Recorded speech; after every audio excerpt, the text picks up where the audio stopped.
Restaurants and romance, empire and opera, fun, surprising experiences at every one of the more than 300 stops on the metro. My name is Lisa. I'm a writer and tour guide. I carry a Canadian passport, but all we'll need is a ticket for the metro system as I show you historic, inspirational, endlessly fabulous Paris. I'd like to share my love for this spectacular city with you, one stop after the next, by way of the exciting Paris metro system. So grab your French phrasebook and put on your walking shoes. We're going to Paris. Next stop, Saint-Paul. We're going to explore the narrow streets and breathtaking old buildings of the area known as Old Paris, Vieux Paris. Some of the oldest buildings in this city survive here, brilliantly restored and occupied by wonderful merchants, scrumptious pâtisserie, and priceless museums. We'll see urban planning, King Henry IV style, marvel at the only Jesuit church in Paris, and the only synagogue designed by Hector Guimard. And we'll taste Italian gelato in the heart of the French capital. Welcome to Metro Saint-Paul, which leads us into the wonderful Marais. Unlike many of the Paris metro stops, the busy area of Saint-Paul and Le Marais are served by a single opening to the platform below. This can lead to a rather busy situation, although it's in keeping with the exciting and vibrant neighborhood that surrounds the metro. To the English ear, Le Marais may sound rather upscale and Parisian, but the name of this area of Paris actually means the swamp. During the 13th century, the Knights Templar drained this swamp for settling. And in the 1600s, this area was known for its humid soil in which locals grew herbs and vegetables. Today, the area is more renowned for its fabulous, rich history and beautiful old buildings. The Marais was especially fashionable in the 1600s when all the aristocrats built their mansions here. Now, though, because of the swampy ground, the buildings are a little crooked. The amazing old private mansions, or hôtels particuliers, are the vestiges of a bygone era of well-heeled aristocrats.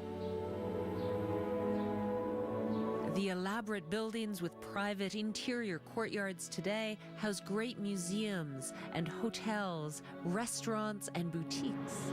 But many of these graceful witnesses to the history of Paris came very close to demolition. In the 1950s, a great number of these once magnificent buildings had fallen into dangerously dilapidated condition, with squatters seeking shelter where the aristocrats had once played. In the 1960s, the Minister of Cultural Activities, André Malraux, helped push through a law protecting the Marais neighborhood. The importance of this law is easily understood when one compares the state of the area's gorgeous buildings before the law was passed with the way they look today. Paris continues to protect and cherish its treasured buildings, as is the case with the first place I'd like to show you as we begin our tour. A breathtaking old church with a recently cleaned and brightened exterior, just steps from the metro. You come out of Metro Saint-Paul, and one of the first things you see is this beautiful church, l'Église Saint-Paul Saint-Louis. The first stone of this, the only Jesuit church in Paris, was laid by Louis XIII in 1627, here on Rue Saint-Antoine. The initial construction was designed to impress the faithful, and the additions that have been made to the gorgeous place of worship over the centuries have simply added to the church's glory. The layout is based on the Jesuits' mother church in Rome, the 16th century Jésus. The fabulous interior was designed by Friar Charles Trumel and once held such relics as the hearts of Kings Louis XIII and XIV, although these hearts disappeared during the Revolution. In the 1600s, this church was an incredibly wealthy place filled with art, and it was where the aristocrats went to see and be seen during services. This is a very literary church as well, because Madame de Sévigné, famous letter writer to the court, actually went here as if she were going to theater to look at the richness of everybody dressed up. And later on, Victor Hugo in the 1800s used to come here because he lived around the corner. The great writer joined many who left their mark here. These giant shells that serve as the church's holy water basins were in fact donated by Hugo in 1838 for the first communion of his sons.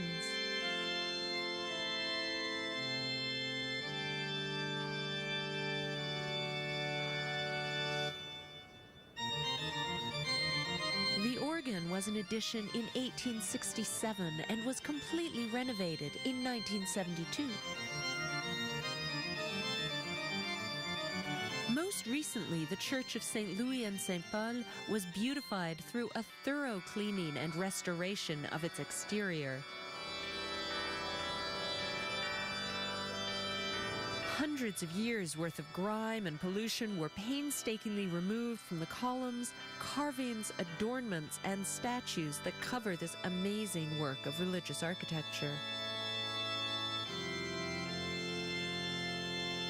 This church with two names was originally dedicated only to St. Louis, but when the original church of St. Paul, located nearby, was demolished in 1797, the two parishes were merged.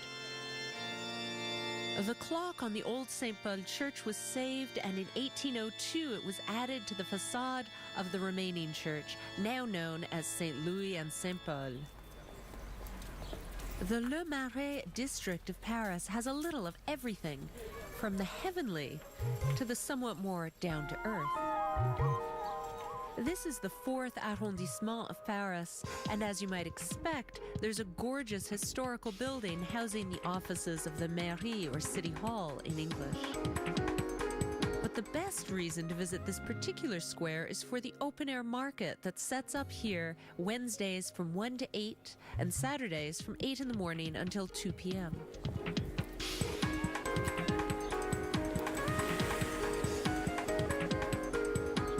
Locals picking up a few vegetables for their evening meals call this the Marché Baudoyer. You'll find about 24 stands in this, the first market in Paris with afternoon hours. Although this is really a small local market when compared to some in the city, there's a nice selection of products and even some freshly cooked treats for you to enjoy as you admire the surrounding architecture.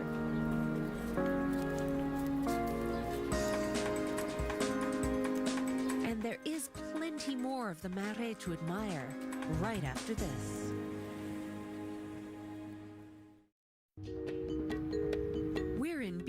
Historical, revolutionary Paris, exploring a wonderful old neighborhood known as Le Marais around the St. Paul metro station. Let me lead you a couple of hundred yards the other side of Metro St. Paul from the Marché Baudoyer to a place that you would never know was there if you just stuck to the main streets of Paris. If you're looking to go shopping in the Marais, you should come to the Village St. Paul to look at antique shops and specialty shops arranged in a series of historic courtyards. From the street, the only hint that this place exists is the presence of small, colorful flags at the entryway into the interconnecting courtyards. Here, near the St. Paul metro and bordered by Rue St. Paul and the Rue des Jardins St. Paul, is the perhaps not surprisingly named Village St. Paul, where an antiques market is set up in good weather. This lovely old section of Paris alleys and courtyards was spared the sweeping reforms of Baron Haussmann, as was much of the Marais, and this survives to give us an idea of the city's past. The charming old structures went through hard times over the years. Many didn't even have indoor plumbing until the 1970s. Prior to the 1960s, when this area was in ruins, it was popular as a squat for artists. The squatters are long gone, but the Village Saint-Paul's boutiques also count a few art galleries among the many curio and antique shops. Serious antique collectors will tell you that this is one of the best places in Paris to hunt for old rarities. And even if you've just come to look and enjoy the surroundings, the Village Saint-Paul is a welcoming delight that keeps itself hidden just out of sight. The interesting shopping isn't limited to the stands on the inside of the courtyard at the Village Saint-Paul either. Just next door to the entry on Rue Saint-Paul is an unassuming little shop you've got to see. Bonjour. Je suis Lisa. Enchantée. C'est tellement petit, la boutique, c'est magnifique. Some antique shops specialize in furniture, some in artwork, but this tiny little shop focuses on tiny antiques, keys. So here we are at the shop Au Passepartout, devoted to keys, run by Mr. Mark Feldman, who is one of 2 or 3 world collectors of keys. He has keys that date back to 2,000 years, and he has a lot of keys from this neighborhood of Paris. He's a real history buff. It's hard not to be impressed when you visit Mr. Feldman's boutique of keys. He's a fascinating man and eager to show the objects of his passion to inquisitive visitors. He even let me hold this, a key from the notorious Bastille prison, one of only 3 known to be in existence today. The other 2 keys, one is in a museum, Carnavalet, that we actually visit in the Marais, and the other copy of the key was given by General Lafayette to George Washington, and it exists in a museum in the US. This key is probably worth thousands and thousands of euros, but there are some much more affordable keys in Mark's shop as well. I was particularly interested to see the bronze Gallo-Roman keys, which survived 2,000 years after they were made, because bronze doesn't rust away in the soil like iron keys do. The lock looked like this. You insert the key like this, and you slide the lock along. So if you ever need to break into a door from Gallo-Roman times, you're set. Mark's interest and knowledge extend well beyond his shop also, in the form of his book entitled Des Clés et des Hommes, which means of keys and men. Many of his private collection were photographed for the book, which contains all the information needed for budding collectors to begin identifying old keys. Bon, merci beaucoup, Marc. Lisa, c'était vraiment un plaisir aussi pour moi. Super intéressant. Alors, à la prochaine. Oui. Holding the old key to the Bastille prison reminded me of another old fortress I'd like to show you, just around the corner from the Village Saint-Paul in the Marais. One exciting thing about the Marais is that there is the longest section of medieval ramparts remaining in Paris. This wall was built by King Philip Augustus in 1200 before he left for the Crusades with Richard the Lionhearted. With the dome of the Saint Louis and Saint Paul Church at one end of the playground, and this length of restored medieval wall running along the other side, the kids in the Marais certainly have a picturesque setting to boot their football around. Built against the Normans, the wall was originally a height of between 6 and 8 meters, with 77 semicircular towers at 60-meter intervals.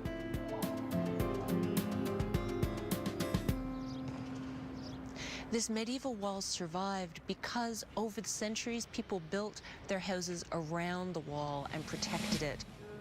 It was only in the middle of the 20th century that we actually took away the buildings and realized the wall was here. Once, this battlement surrounded the entire city. But as the city of Paris grew, many portions of the old wall were demolished and replaced with grand boulevards. Here in the Marais, spared many of Baron Haussmann's reconstructions, the old city fortifications survived, hidden. And today they're a cherished part of the area's rich history. Over the years, many different cultures have influenced the way Paris has grown and developed. Here in the Marais, a strong Jewish community continues to enrich the City of Light. Let's explore some of this influence right after this. We're in fascinating, enchanting, spectacular Paris. And we've been looking around the neighborhood surrounding the Saint-Paul metro station. This part of the city is a wonderfully eclectic mix of some of the oldest things you can find in Paris and some of the newest. As Paris has evolved through the centuries, so too has French Jewish culture, as is very apparent in this charming little street that goes back centuries. This is Rue des Rosiers, which was once the center of Jewish life in Paris. It was especially important for the Eastern European Jews arriving in the city. These days, the street has changed a lot. Many of the specialized Jewish shops have been replaced by clothing boutiques. But even today, if you want a wonderful Jewish meal, this is the street to come to. Many Jewish immigrants came to Paris at the end of the 19th century. They settled and opened businesses in this narrow and animated street. And at one time, as many as 2 out of 3 shops here carried only kosher products. There's more variety here today, of course, but I hope this neighborhood never loses its wonderful, unique flavor. Fans of falafel should definitely visit Rue des Rosiers with their appetites in tow. There's at least a half a dozen stores here serving up generous, fresh, tasty falafel at very reasonable prices. There's no reason to say that it's expensive to eat in Paris once you've discovered a few out-of-the-way hotspots like this one. And if falafel isn't your thing, there's bound to be something to please you in one of the many delis and bakeries that share the street with fashionable new boutiques and historic places of worship. Of course, to speak of the history of Jews in Paris, one also has to speak of the unspeakable. During the Second World War, tens of thousands of human beings were deported to concentration camps from their homes in France. Having fallen to the Nazis early in the war, France left its Jews exposed to the full horrible force of the Holocaust. These days, there are several memorials to the Holocaust and to Jewish families who disappeared under the occupation. But initially, right after the war, the only memorials were put up by friends and neighbors to families such as the Zasners. The people of Paris live with grim reminders of the hatred that once burned out of control across Europe. Most schools here bear plaques such as these, reminding passers-by that children were taken from their schools, deported to Germany, and exterminated during the war. There are also larger memorials in Paris, like the Shoah Memorial. Shoah is the Hebrew word for catastrophe, and this memorial is dedicated to the memory of European Jews exterminated during the war. The memorial and museum bring together historians, researchers, and educators to be a source of inspiration and memory, open to all. The memorial is a resource center with a vast collection of archives on the Holocaust in Europe, a place of quiet contemplation and reflection, but it also stands as a constant reminder of the danger of hatred left unchallenged. The Shoah Memorial opened to the public in 2005. Behind me, part of the memorial is the Mur des Justes, which commemorates the names of the French who helped save Jews during the occupation. The righteous among the nations, les justes, is the honorific given by the State of Israel to those non-Jews all over the world who risked their lives in helping to save people from the Nazis. France counts some 3,654 names on this list, the third highest of any nation. Another very somber list of names is kept in the Shoah Memorial.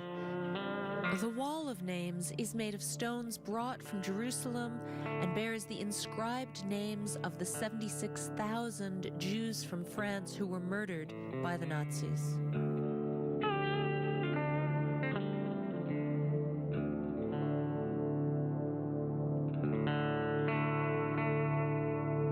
Perhaps the most powerful part of the Shoah Memorial is the crypt. Underground level in a cool, dark room, a black marble Star of David contains the ashes of victims from the death camps. The memorial seeks to give those who remain a place to come and reconnect with stolen families and loved ones.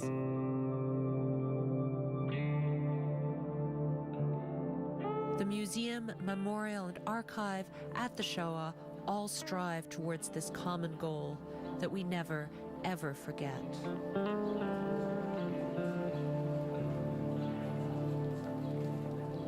Let's take a short walk a little north of the memorial to a place where the Jewish people of Le Marais come to celebrate and worship, a much happier place. The gorgeous and historic Agudas HaKahilos Synagogue, located at number 10 Rue Pavée.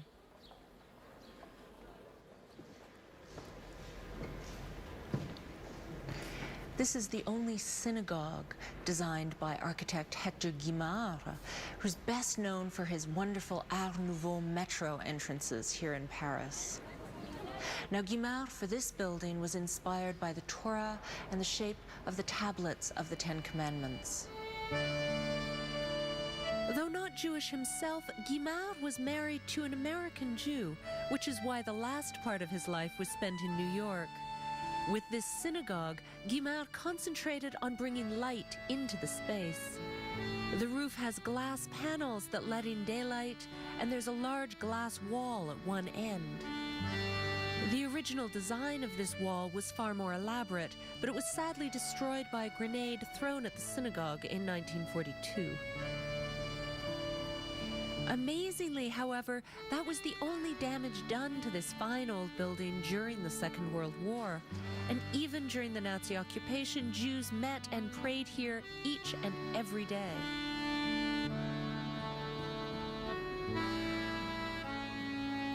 Whether designing a synagogue or a subway entrance or an apartment building, Guimard always used the same Art Nouveau themes in his buildings. He really believed that a building should be anchored in the ground and grow upwards like a plant. And he used this visual idea in all the details of the synagogue, including this chandelier, which grows upwards very much like a papyrus stalk. Guimard was a near fanatic for detail, and he designed even the smallest components of this synagogue. The benches, the lamps, even the handles on the doors are all the work of this amazing Art Nouveau architect, and they're cherished by the Orthodox Jewish community that continues to worship at this historic Paris site. The area around the Saint-Paul Metro has more than its share of treats for the eyes, but there's also a few for your taste buds, as we'll discover right after this. We're in surprising, historic, enchanting Paris, and we've been looking around the Saint-Paul Metro station through a neighborhood called Le Marais. Many aristocratic Parisians built their mansions here a few hundred years ago.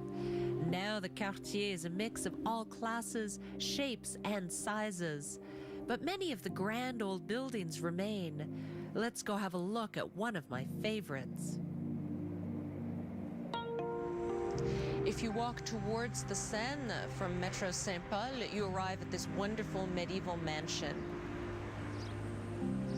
This spectacular old building is known as the Hôtel de Sens. It takes its name from the Archbishop of Sens, Tristan de Salazar, who originally owned the building. This gorgeous palace took 44 years to build and was completed in 1519. In In 1605, this became the home of the infamous Reine Margot after her divorce from Henry IV. Margot was said to have carried out many scandalous affairs with younger men here, and it's even rumored that she collected the hair of these lovers with which she made wigs. Over the years, many different owners used the mansion as a home or business. There was a marmalade maker, a glass manufacturer, and even a glove maker who kept rabbits for their fur. As time marched on, the gracious building managed to survive whatever came its way. The Hôtel Sens survived revolutions and world wars, even though it partially collapsed due to a poor renovation many, many years ago. And on the front, there's even a cannonball embedded from a battle in 1830. One of only 2 surviving mansions from such an early time. Today, the grand old structure is the property of the city of Paris and houses a beautiful art library. It's a fitting retirement for a grand old house that's known an amazing life. Le Marais is famous for the mansions built here from the 15th to the 18th century. Not all of them are as old or as beautiful as the Hôtel de Sens, but they all have fascinating stories to tell. This is especially true for the Hôtel des Ambassadeurs de Hollande, which was listed as a national landmark in 1924. Looking back into the history of this rather scruffy-looking mansion, one finds names like Charlie Chaplin, President Richard Nixon, Prince Charles, and Sophia Loren among the list of its visitors.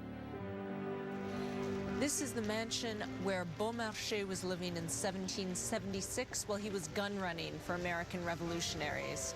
These days, it's really popular with tourists who come here to take pictures of the fabulous medusas carved into the door. Paul-Louis Weyler, a French aviation hero of the First World War, bought the mansion in 1951. He and his family worked on restoration for decades. In a rare case of history for sale, this property was on the real estate market again in 2009, when its estimated asking price was said to be over $40 million US. The old aristocratic mansions of Le Marais had just about every amenity you can imagine for the day. But one thing they didn't have was electric refrigeration, even though high society has always loved ice cream. Let's take a break from the bustle of the street and head inside to Pozzetto, a little shop in the Marais that serves the best ice cream you've ever tasted. Here we are in Pozzetto, which is a wonderful Italian gelato shop in the heart of the Marais, on Street Roi de Sicile, so there's even an Italian hint in the name and the address of the shop. And I happen to know what I'm going to order. Bonjour. Bonjour, madame. Bonjour. Je vous écoute. This cute little shop serves only coffee, sweets, and gelato, but they do everything to perfection, authentic and delicious. Oui, le chocolat. Merci. Parfait. So I've just ordered pistachio, which is my favorite flavor here. It's natural pistachio, really unusual to get. And I ordered black fig, which is this wonderful rich pink color. And I ordered the chocolate hazelnut, which is a specialty originally from the city of Turin in Italy. Merci beaucoup. Je vous en prie, madame. 3 scoops may seem like I'm overdoing it, but you would do the same if you could just taste this beautiful fresh ice cream. Oh, it's wonderful ice cream. One of the reasons the gelatos at Pozzetto are so delicious is the complete lack of additives. It's all natural flavor with no preservatives. This means the gelato must be protected from light and air, and it's kept under these insulated metal lids, which in Italian are called posatos. See, in the Marais, you can even get a little language lesson with your afternoon treat. And we have more Parisian treats for you coming up when we continue. We're in the most beautiful city on earth, Paris, and we're exploring the area around the Saint-Paul metro station.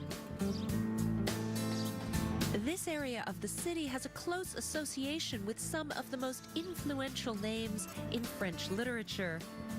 Many interesting writers have made this old Paris of Le Marais their home. Let me bring you to 23 Rue de Sévigné, once the gorgeous home of one of this city's most cherished writers.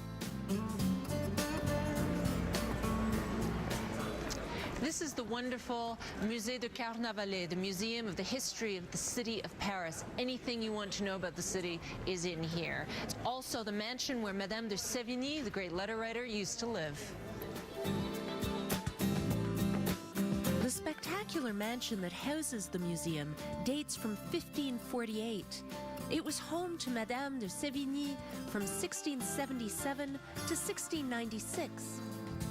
The city of Paris purchased the mansion in 1866, and since then it's housed countless artifacts from Parisian history, including 6,000 years of the city.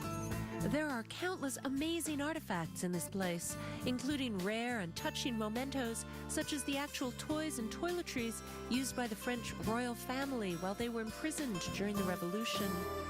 And there are more day-to-day artifacts of Parisian life, like this charming 1700s street sign from a wine merchant called the Sleeping Cat.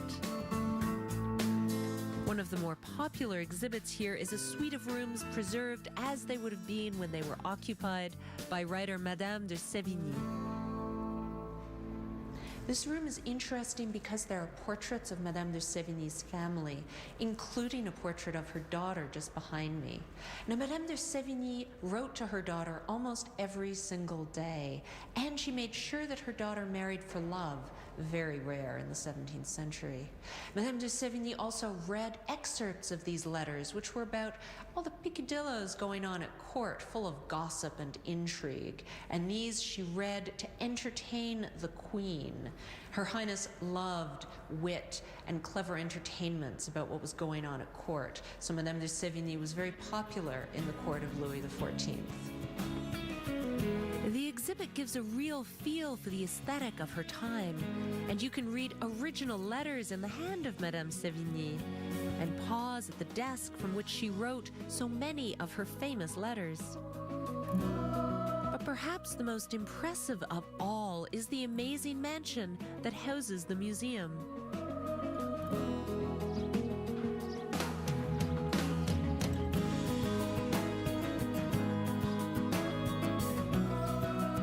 In addition to the original mansion, the city of Paris annexed another stately home behind it to enlarge the already generous space.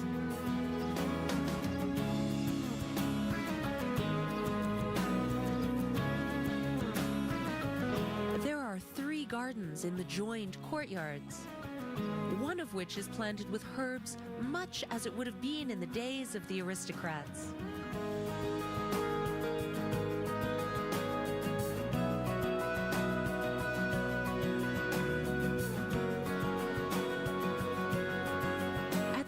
Carnavalet, the stunning architecture of the building, the finely manicured gardens, and the beautifully appointed rooms filled with priceless artifacts from an era of opulence, all combine into a fascinating lesson in the history of Paris and the Marais.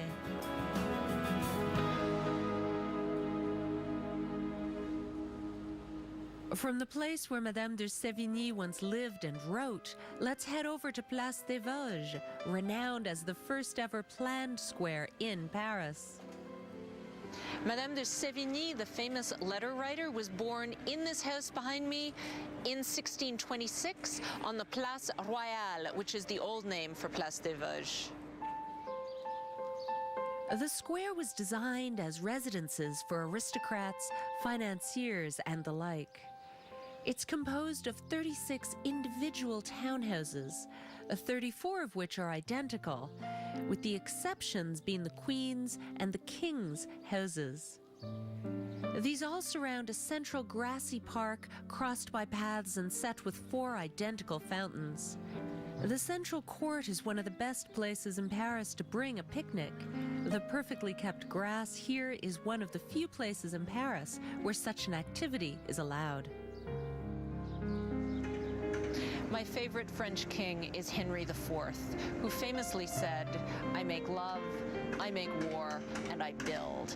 And this is one of the squares that he built.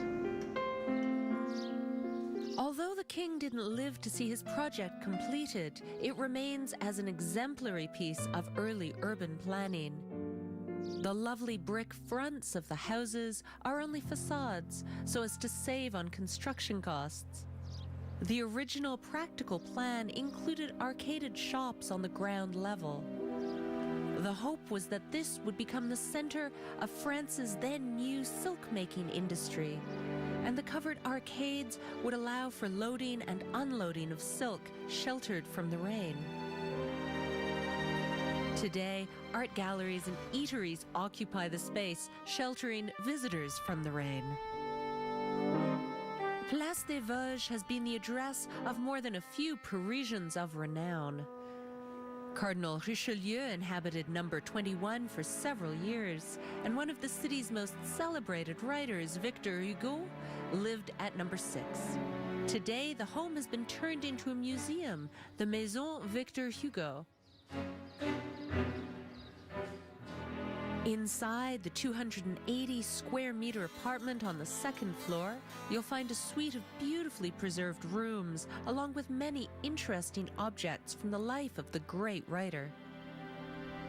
Victor Hugo actually wrote standing up, and he had desks like this specially designed for him. He started writing Les Miserables here in this Place des Vosges house. He actually finished the novel writing it on this very desk. At the time that Hugo lived here, Place des Vosges had fallen into a period of disrepair. It was far from the fashionable address it had once been and would become again. In fact, Hugo wrote describing this place as a dank, dark prison. The museum is not a perfect copy of the apartment as it was then, but rather a collection of rooms from some of the various residences Hugo occupied during his long life. The writer also loved to draw and design, often inspired by the Asian art that was starting to come into the capital at the time. He designed this over-the-top salon for his mistress, Juliette Drouet, and he hid initials, his and hers, throughout the room to imply their relationship. In fact, this room was originally in Juliette's house outside of Paris, but it was moved here after the writer's death, when this room became part of the museum. Another of the rooms brought here and reconstructed is the bedroom in which Hugo passed away, brought here from his apartment on the other side of Paris, on a street that's now named Rue Victor Hugo. The Maison Victor Hugo Museum is open every day but Monday, and it's free. If visiting the homes of some of France's most beloved writers has inspired you to pick up a pen, let me show you to a great little shop I know in the Marais, where you can choose from some of the finest writing tools and paper in the world. Just the other side of the Métro Saint-Paul from Place des Vosges is number 10, Rue du Pont Louis-Philippe. Here we are in Mélodie Graphique, Eric de Tunis' shop dedicated to beautiful papers, notebooks, and calligraphy. He's been here for 26 years. In a time of texting and limited character counts, it's somehow refreshing to know that there are still people and places where the written word is still written by hand. Admittedly, a feather quill and an envelope sealed with a wax stamp isn't everyone's obvious choice. But Eric assured me that there are still a slew of niche markets for such a skill. here you can actually buy sealing wax if you're getting married and you want a really elegant invitation. Eric will actually do calligraphy, and you can get sealing wax to stamp your initials, say, on the invitation.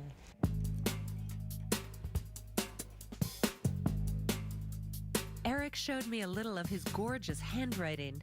It's amazing to learn that he is completely self-taught. His education, in fact, was in biology, and his first love is drawing insects. He specializes in insects of the Sahara, and you can see cards with his expressive and colorful illustrations on sale at his shop. I think my favorite bug is this one. I like his legs, he's gorgeous. You may have noticed how people buying pens like to try them out first. And over the years that he's been in business here, Eric has saved all the notebooks of people's scribblings as they tried the various writing implements he has on sale. Eric now has 53 volumes. I was enchanted to learn that some years ago, Eric noticed that a pair of lovers were leaving each other secret love notes in one of his pen testing notebooks. Their sweet words mixed in among all the test scribbles and signatures. The Mélodie Graphique pen and stationery shop in Le Marais may have just what you're looking for, especially if you want to send home a really classy letter from your visit to Paris. And there's lots more to visit in Le Marais right after this. We're in architectural, artistic, astonishing Paris, and we've been discovering the old neighborhood around the Saint-Paul metro station. After a full morning of walking in the narrow streets of this older part of Paris, I've worked up quite an appetite. Let's head back over to the Place des Vosges to a very French, very traditional tea room, the Pâtisserie Carrette.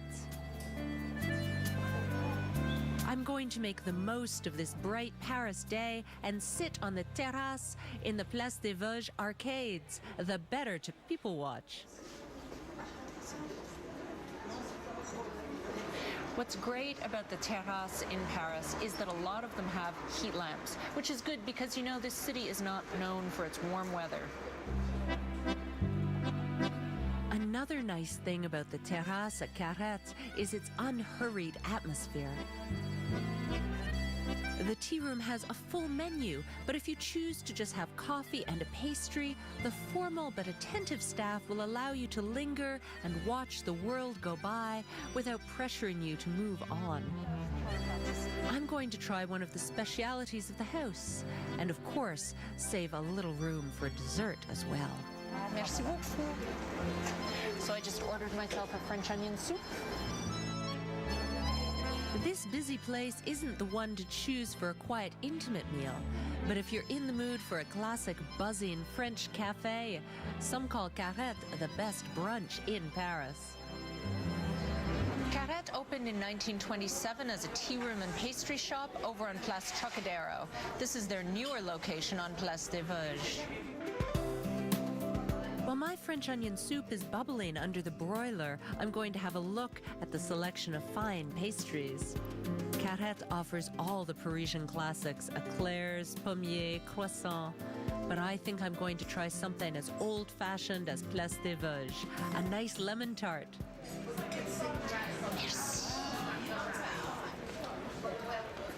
So my French onion soup has arrived, and this is a really traditional meal and used to be the meal of the poor. The bread would insulate it to keep it warm.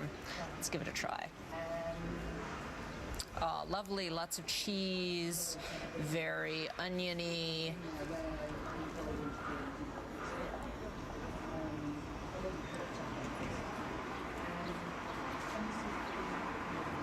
And lovely, really a lot of wine in it also, which is nice. To be honest, everything I've eaten at Carrette is nice, from the little bread served with my soup to the gorgeous floral dishes and cups. No detail is forgotten, and each bite is really perfection. You can spend more money on food in Paris, but you won't find much better. I'm going going to sit and enjoy my heat lamp, my tea, and my lemon tart as I reflect on the lovely day in Le Marais, this gem of history, literature, and architecture. It's been a pleasure showing you some of the hot spots and lesser-known wonders that abound in this old Paris near Saint-Paul Metro. Let's see what we can get up to next time on Paris Next Stop.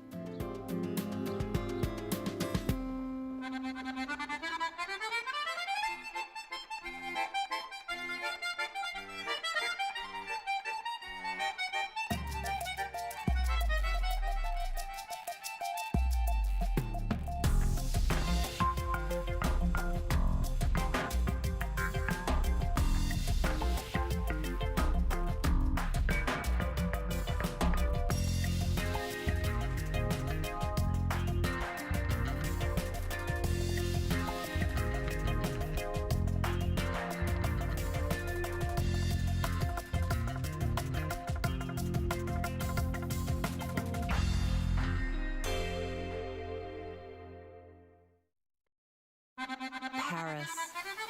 Restaurants and romance, empire and opera, fun, surprising experiences at every one of the more than 300 stops on the metro. My name is Lisa. I'm a writer and tour guide.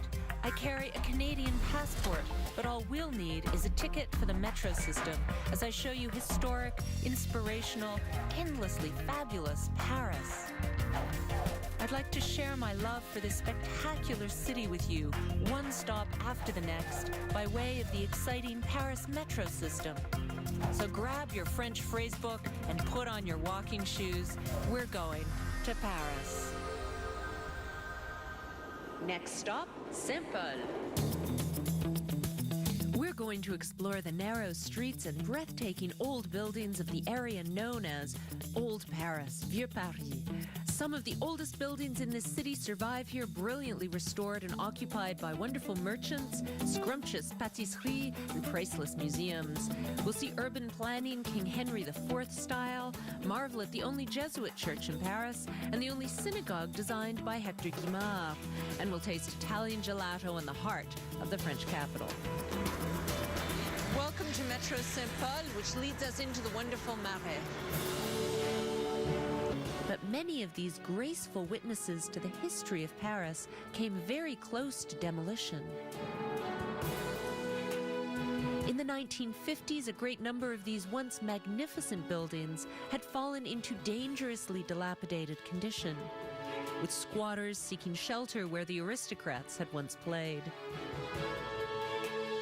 In the 1960s, the Minister of Cultural Activities, André Malraux, helped push through a law protecting the Marais neighborhood.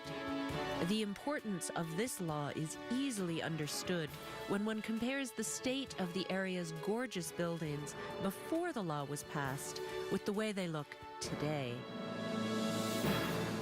Paris continues to protect and cherish its treasured buildings, as is the case with the first place I'd like to show you as we begin our tour.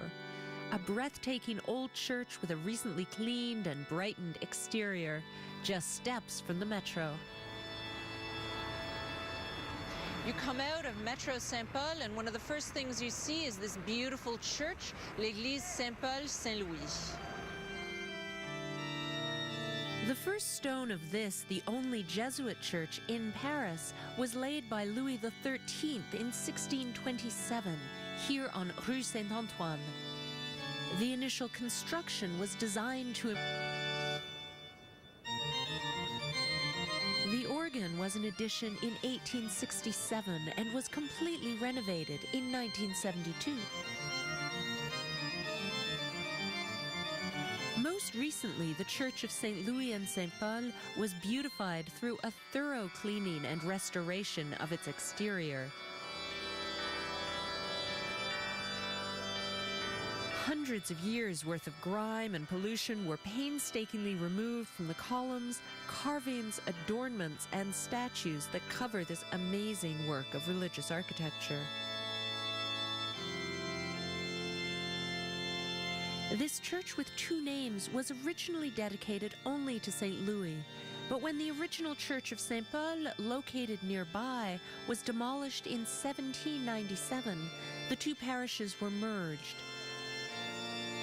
The clock on the old St. Paul church was saved, and in 1802 it was added to the facade of the remaining church, now known as St. Louis and St. Paul.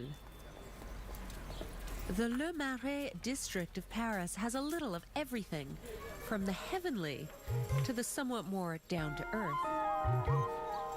This is the 4th arrondissement of Paris, and as you might expect, there's a gorgeous historical building housing the offices of the mairie, or Press the Faithful, and the additions that have been made to the gorgeous place of worship over the centuries have simply added to the church's glory.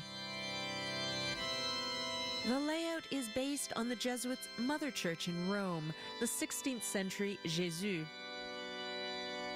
The fabulous interior was designed by Friar Charles Trumel and once held such relics as the hearts of Kings Louis XIII and XIV, although these hearts disappeared during the Revolution. In the 1600s, this church was an incredibly wealthy place filled with art, and it was where the aristocrats went to see and be seen during services. This is a very literary church as well, because Madame de Sévigné, famous letter writer to the court, actually went here as if she were going to theater to look at the richness of everybody dressed up. And later on, Victor Hugo in the 1800s used to come here because he lived around the corner. The great writer joined many who left their mark here.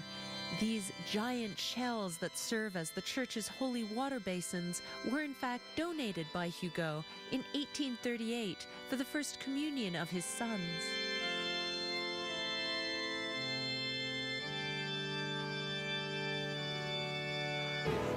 Unlike many of the Paris metro stops, the busy area of Saint Paul and Le Marais are served by a single opening to the platform below. This can lead to a rather busy situation, although it's in keeping with the exciting and vibrant neighborhood that surrounds the metro. To the English ear, Le Marais may sound rather upscale and Parisian, but the name of this area of Paris actually means the swamp. During the 13th century, the Knights Templar drained this swamp for settling. And in the 1600s, this area was known for its humid soil in which locals grew herbs and vegetables. Today, the area is more renowned for its fabulous, rich history and beautiful old buildings. The Marais was especially fashionable in the 1600s when all the aristocrats built their mansions here. Now, though, because of the swampy ground, the buildings are a little crooked. The amazing old private mansions, or hôtels particuliers, are the vestiges of a bygone era of well-heeled aristocrats. The elaborate buildings with private interior courtyards today house great museums and hotels, restaurants, and boutiques.